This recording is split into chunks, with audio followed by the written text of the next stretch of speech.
Awesome. Well, welcome to episode 2 of Road to Revenue.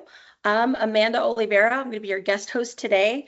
I had the pleasure of working with each of these 4 gentlemen at C.H. Robinson. And today we're going to talk about a survival guide for a salesperson. So what does a salesperson need to survive in a sales organization? So these guys, all sales experts, 20 plus years in the industry, they're each going to grab a different persona and take on a persona. And then through that persona, describe what they believe would be the absolute required needs to survive as that sales persona in a sales org. Does that sound about right? Yep. Yeah. Let's do it. Let's do All it. right. Make it afraid style. All right, JT, you are up. All right. Let's spin the wheel. All right. So I did spin the wheel for you, JT. You get a 5 to 10 year person. So your persona is 5 to 10 years. I'm going to share you what we have as a survival guide up here so you can all see. Can you guys see my screen? Gotcha. Yep. All right, so JT, pick from here or potentially pick outside these 10 survival things. So go ahead. All right. So I need 3 things in the wild here, right? All right. 5 to 10 years experience. Ooh, this is a tough one. This is tough. All right. I'll go with the first one I'm going to go with is 4. So a system that kills busy work, because I just don't like doing admin work. And as a salesperson, especially 5 to 10 year, I've done it for a while, and I know my habits, and I know where my time's leaking, and I know a lot of my time's getting pulled towards non-revenue generating stuff. So I'm going to go with 4. I'm going to go with 7. So sales training and development. So even though I'm not a brand new salesperson, I believe in continually investing in my own development and beyond, and continuing to practice and have formal training and development. So I'm going to go with 7. And then the last one I'm going to go with is number 1. So product that the market wants. About time you picked it. That was the obvious one. I figured I'd just end with that one as the third one. But listen, if I'm a great tenured salesperson, that's the best salesperson in the world, maybe it doesn't matter as much being a product that the market wants, but it is pretty critical. So I'll go with 1 as my last one. Nice. Very nice. What do you guys think? Is he going to make it? Is he going to survive? He's going to make it for another year and then realize he's not making any money because he doesn't have a comp plan that aligns to anything he's selling. Okay, I like that one. That's a good short-term survival, long-term pain. Yeah, so I would say that was your miss. At that point in your career, like, I think you really need to understand what motivates you, and maybe just helping companies, you're just such a good guy, is what you're all about. But I think that point in your career, you got to start lighting up some money, and I think commission's pretty important at that point. So I wouldn't Mike, be so relaxed. Mike, what do you swap out for that then? Okay, so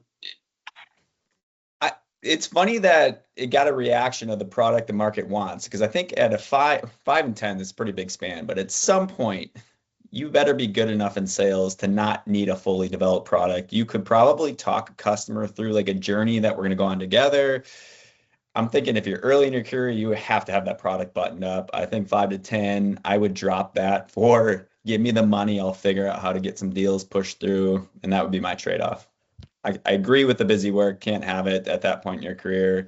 Training is always a must. You got to work the muscle. I think if anyone thinks that they're at some point in their career, they don't need to train, they're doing it wrong. So I would drop the product. I don't think you need a fully baked out product at 5, 10 years as a highly qualified seller. All right. Oh. All right, I'll maybe throw something else in here. Like the question becomes in a lot of these is like how much ops support do you get to? And I know it's not up here, but like what I find in a lot of the companies I'm talking to is like the more tenured you get, the bigger your book gets, the more ops you're pulled into. And it doesn't matter what industry you're in. It's like, okay, I have customer service support stuff I need to do.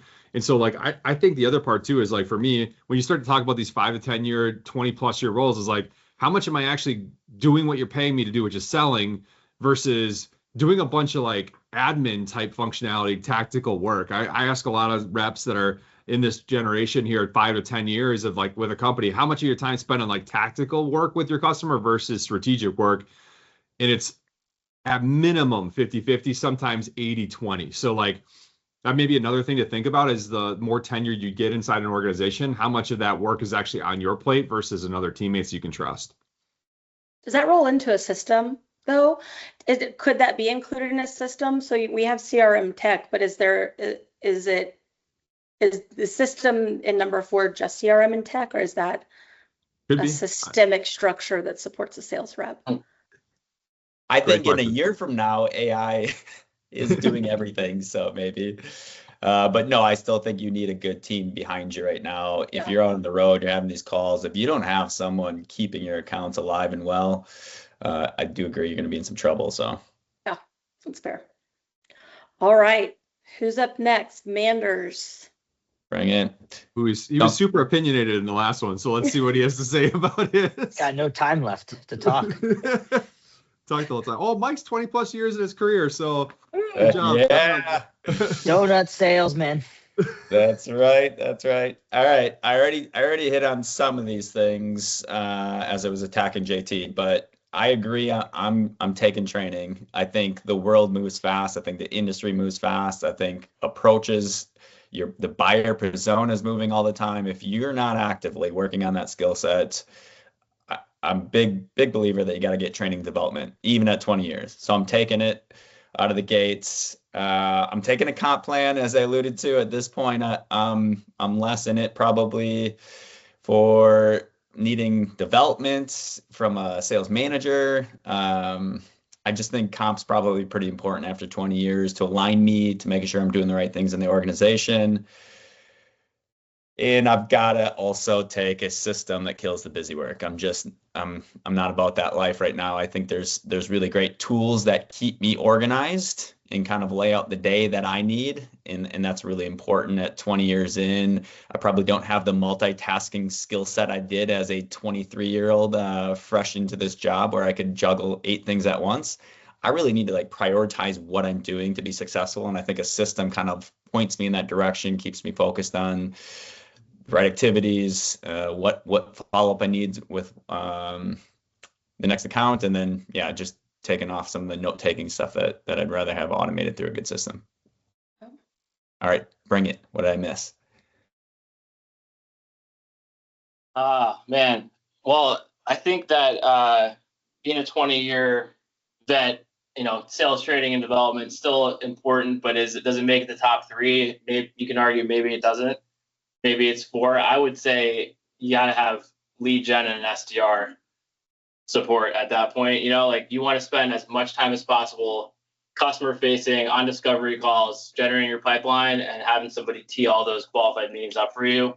I think I would substitute 6 in for 7 personally. I thought about it. I just think if I'm 20 years in, I'm very selective in who I'm reaching out to, and I want to control the narrative at that point in my career. I'm fishing for whales. I'm going enterprise sales, and I'm not turning burning maybe like I would have earlier in my career, where an SDR can get you a lot of meetings. I want the right meetings, and I want to control the narrative to go get those meetings. You need to have the right SDR, Mike. I bet you across every statistical group, if you looked at it, the 20 plus tenured salesperson is the least likely to engage in sales training and development. So I think you're like pie in the sky dream that you're going to want to be trained and developed after 20 years. That's against all odds. You think LeBron James has stopped working on practice and basketball? I got this, guys. No. I'm not. It's funny because everyone would say that. And it's I don't know easy if we to have swap LeBron it. James salespeople in our, like, my point is, like, I think we have a lot to be desired in sales, and that's why we're talking about these fun topics, because I think what has gotten people to where they've been successful the last 20 years is going to change a lot. And I do think training and development is important, but I think you got to try, if you're at that point, it's like money making time, like get me as much money making time as possible. Yeah, I get your point. Are these things these are the things that you would get inside of the sales org, or that you would use in general? Because if if there are things that you would get inside of the sales org, maybe at a 20-year, you're determining where you want your sales training to be, right? Do you get it from the sales org or do you get it on your own, right? I agree. And It then looks you different over the course push of in your something career. else. It certainly looks different. I think you're leaning less on a manager who would make or break you early in your career. And I think training and development looks different at 20. I don't know. How do you pay attention to the market? How do you pay attention to things coming at you? That was my learning and development. It could be going back to school for something. It could be learning what AI benefits you have. It could be coding. I just think if you're not constantly working your skill set and developing to be better in a better resource for your customers, they're going to sniff that out if you're coasting, because the world's just changing that fast. Yeah. Well, and so like see that. the one thing I would say though too is like 20 years in, there's a revolution coming in sales, and without a great sales leader to help you through that revolution of what you used to do and what you need to do in the future and what your skill sets are going to be required, revolution coming from the way we're structured and how we're thinking about sales and the tools that you can use in order to do sales effectively. Second, your buyers are also going to have way more tools at their fingertips. So that thing is going to evolve. So I think, Mike, for me, it's almost like that 3 and 7 come in really important together and like feed on top of each other. Because man, I think we can see a lot of people being like 20 years. I know what I'm doing. I know it works. I got my MO. I'm ready to rock and roll. Thank you very much. Like, just let me spend my next 15 years selling and like leave me be. Well, I think the reality is though, like that might be fine if everything was status quo, but like the world is changing dynamically now. So like, I think 7, and I would also add a 3, because if somebody's not kind of pushing you and prodding you to be out there, think differently, adjust, adapt, you might get stuck in your old ways, stuck in your old ruts, and you got to retrench yourself. Yeah. Fair. Did you say roots or roots? I don't know. I can't remember. I blacked out. I just want to know if you said you call them roots or roots. Oh, I think I said ruts. Like you get stuck in your ruts. Oh, I thought you like deep roots. Oh, I mean, whatever.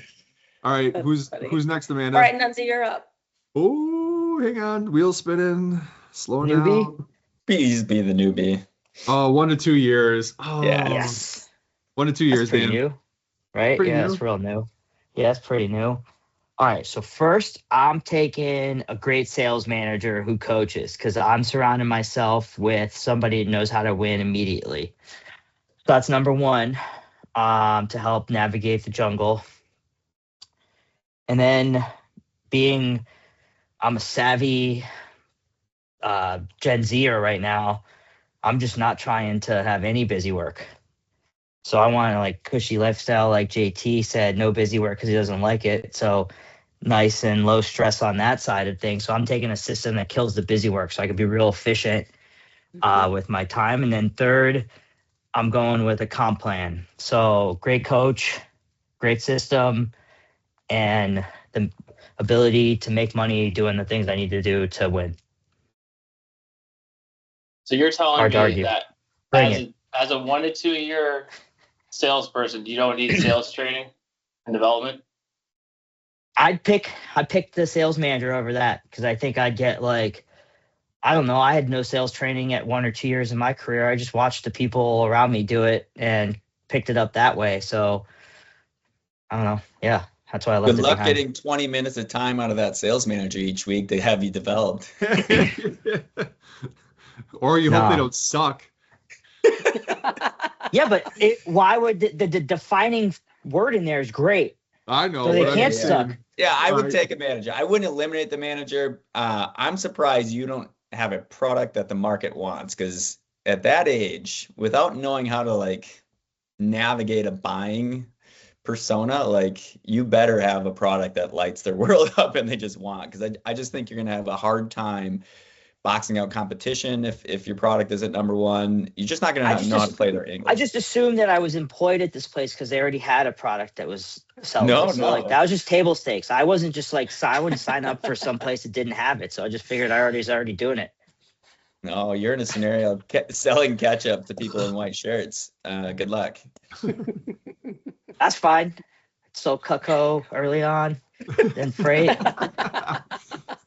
All right. So what'd you say again? Sales manager. What else did you? System. So 3, 4. And then Sales 5. coach, system, Stop. Three, and four, And five. you're worried about money before you even know what the heck 3, you're 4, doing. 5. That's But the power in the isn't that the lineup. 3, 4, generation, though? 5. Like, It is put his persona. comical. It is comical, and I say that kind of jokingly because it's easy to not worry about money when you're playing this game, and money's really important, but like the right amount of other things will lead you to so much money down the road. I just think that's one for all the early folks out there to make sure you got to be able to pay the bills and you're doing the right career stuff. But I just think the money will come if you do the other things right. If you start chasing money early, I have a feeling you're just not going to develop the way you need to. I just thought of 3, 4, and 5 is like those are very, very strong foundations to have. Like if the company can provide those 3 things to me, I think the company's figured it out. Yeah, It's fair. All right, Santi. Spin what's left. What What's persona's in left? 6 months. I'm a He's like an newbie. intern. You're He's the, an Oh, you're the intern. this newest. is- You're the this newest is brand newbie. new. All right. He's All right. an associate. He's not even a full timer. That's right. I'm taking 7 out the gate. I remember starting my career at this time and like I had no idea how to sell, so I had to fail my way through selling. Like, please don't do that to me. So like tell me what it's like to sell. If you're hiring me and I'm brand new out of it, like just teach, coach, develop me. I'm gonna take that number 3 with it then, right behind it. Like I need a person that's like invested in me. So like show me what good looks like from like an education standpoint, then put somebody in the cockpit with me to help me go. I have taught now 2 kids. I'm about to have my 3rd kid go through driver's ed this summer. Like legit, the kid needs to be driving, but you need to be right there next to him, be like, hey, stop sign, stop sign, stop sign, like stop sign, like stop, right? Like, so it's all that stuff. And like, just, again, I want that great leader right next to me. Probably the next thing for me then is I want 6 because I want at bats. I want to get something that's like, all right, I'm not just like stuck as a 6-month employee being a full-time researcher, like trying to find leads. I want a lead list. I want to be able to make calls. I want to be able to fail early and often, like get my MO going. So with only 3, give me training, give me a leader right behind it, and then give me leads to let me to crunch on it and like figure out my way to do it. You know what? I just realized I think we all failed. We're not getting out of the jungle. How did none of us take deal desk or implementation support? I feel like I did a huge disservice to a lot of great folks at a couple different organizations that made some deals come to life and actually pull them off. So it's just surprising none of us, and I feel bad because I want to switch one of mine because that's critically important, but probably not most important to yours. What if you don't James, even get through implementation? You don't even get to implementation. Yeah, so you're just gonna not for James. You got to get there first. That was a call out for the rest of us, I think. But for James, I would not. I agree. That's probably not the most important, but it's like a baby deer trying to walk. But okay, So but for a Mike, you don't feel the same way about marketing, I guess. How about no one picked that? That's why it's 10, right? Yeah, that's typical for Shocker. sales. Yeah, for I'm sales still guys looking on the for my call. first good lead from marketing. I'm 20 years in, still haven't got my first good lead from marketing yet. Oh, that's awesome. Well, hey, the other thing I thought that missed on this list quite a bit too is culture, right? And Yeah, I think, no doubt. like, honestly, you can walk in and you can be like, hey, I've got a great sales training, a good sales manager, and good leads. And 6 months in, you're like, this place sucks to come in every day too. Like, you're probably like, I'm gonna go look for that job real quick, right? Or comparably, like if you're like, hey, this is a great place, maybe it's a little bit of a grind. The people make that too. So anyway, that's another one to think about through there. No, but I James, think that's your fail is an SDR. You have no business needing an SDR. Like that's how I want you lead learn. gen Like, support. I just want good leads. I guess if you're taking the back half of that, that's fair. But come on, that's on you. That's your job. So what do you think you should have picked, Mike? I would have replaced what was the third one you did? Oh, comp, right? Or no, what did you? Oh, He I did did sales 3, training, 7, sales 3, manager, 6. and leads. Yeah, it's tough. I think you really need a 3, 6, product 7. similar to Nunzi. Like you're gonna be so green. You need a product that you can stumble through some wins, and it's just gonna not sell itself, but you can lean on it when you need to. Even a brand of that, maybe that's where marketing comes in. Like you're just gonna have to have some support there. But SDR, I get you want good leads, but I think cutting your teeth, if you start getting too many good leads 3 months into your career, you're going to waste them because you're not going to close them. So you kind of want some crappy leads to begin in like practicing. That's fair. Okay. Really good dialogue. So let's boil it down. Everybody gets one. If you could only have one, choose one, and we'll go in the same order. So JT, what's your one? Man, I'm going to have to go with a system that kills the busy work, because at the end of the day, if I can spend most of my day doing revenue generating activities, I'm going to bet on that for success with revenues. Okay. All right, Mike, what's yours? I'm taking the same thing. Not to just jump on that bandwagon, but really, I just need to be pointed very specifically to the tasks I need to complete without a bunch of research in between calls. Like, I just want to be as commercially facing at 20 years in the industry as I possibly can. If I'm doing busy work, shame on me. So I'm going system as well. All right, Nunzi. Marketing, not. I'm taking good leads. Good leads. You know why? Because you can figure out the rest, and I did that. So you're taking number 6? Yeah, no SDR, though. I don't need them. Okay, just good leads. Okay. Sandy. I'm thinking I'm taking 3. Like, give me somebody who's got my back, can help develop me, probably can help me get through a lot of these other things out here. Like a good person to help me, like Sherpa me up that mountain. That's what I'm gonna take. Okay. This was hard. This is harder than I thought it was going to be. I agree. They're tough trade-offs. So if you're a salesperson out there, right? Like right now, you're looking for a company to align yourself to. How do you understand if they have one of your top 3 or any or all of the top 3 things that you think that you personally would need to survive? So I know we did personas. Everybody's going to have kind of their own thing based on who they are, right? So you're a salesperson, you're either interviewing or you're out there looking for your next like company to align with. How do you even unpack if they're going to have the tools that you need? It's a great question. I think it'd be interesting to ask the people you're interviewing with if the sentiment with your sales organization is that they feel supported. And if they can say yes, I think that'd be a telling, like if their current sales force is feeling supported. It's a great question, but an easy one to just give lip service through. So I think you'd really have to challenge someone. Even if they started saying they had a lot of these things, I'd be more curious of the orchestration of it and like push a little on like, okay, that's great. You got SDRs, like what's the ratio? What's their training? Where do they come from? Like, I would be whatever your top priorities are as a seller, which will be different by everyone. Just make sure you're asking those questions that can kind of unpack any answer from a recruiter, HR, even hiring manager. The other thing I think is really important is your own experience or perspective into all this. If you're the greatest consultative sales individual, God's gift to consultative sales, and you get into an organization that's highly transactional, you're going to struggle. It's just, and that's nothing wrong with the organization. That might be the product, that'd be the speed they move. You're not going to artificially go against the grain of where the company and the vision of that organization is going long term. So I just make sure you're aligned on like, what are you good at? What do you like doing? And make sure that company has those suites of services and the way you'd want to package it. Well, to the point about people will just say whatever on interviews, right? So I would look at things like Glassdoor, for example, for reviews of the company, where you can find a lot of great insights there on what's actually happening. And I would also potentially meet with other people, ask to meet with others in the organization and have some, conversations with them about how the culture actually is, what these important things are, and how those show up in real life. I think that's another way to kind of verify and validate that they have what you're looking for. You flipping the reference upside down? You're asking to give them a reference. I like that. It's a great call.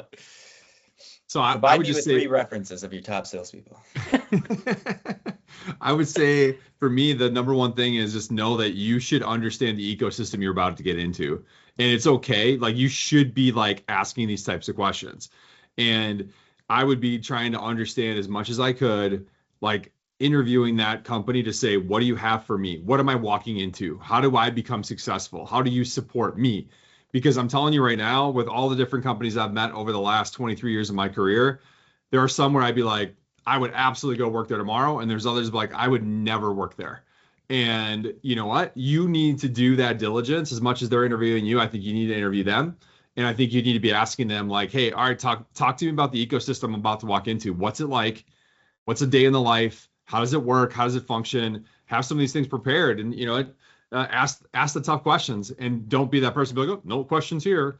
Like, because if you show up then and you don't have any of these things, guess what? Your fault, right? So I think you should be asking ahead of time, because they're going to tell you, you're going to learn pretty quickly. And you know what? If you're a good salesperson and you're just starting to hit your stride and you're looking for the right comp package, you're looking for the right company, all this sort of stuff, figure out what's the right ecosystem you can jump into to be the most successful you possibly can be. Yeah, I like it. Well, I think that wraps us up for this episode. Thank you, guys. So this was the second episode of Road to Revenue, where we talked about survival items in sales or looking for a salesperson. So make sure to catch us for number 3. Thanks, Amanda. Thanks, everyone. Thanks, Amanda. Hey, guys. Bye-bye.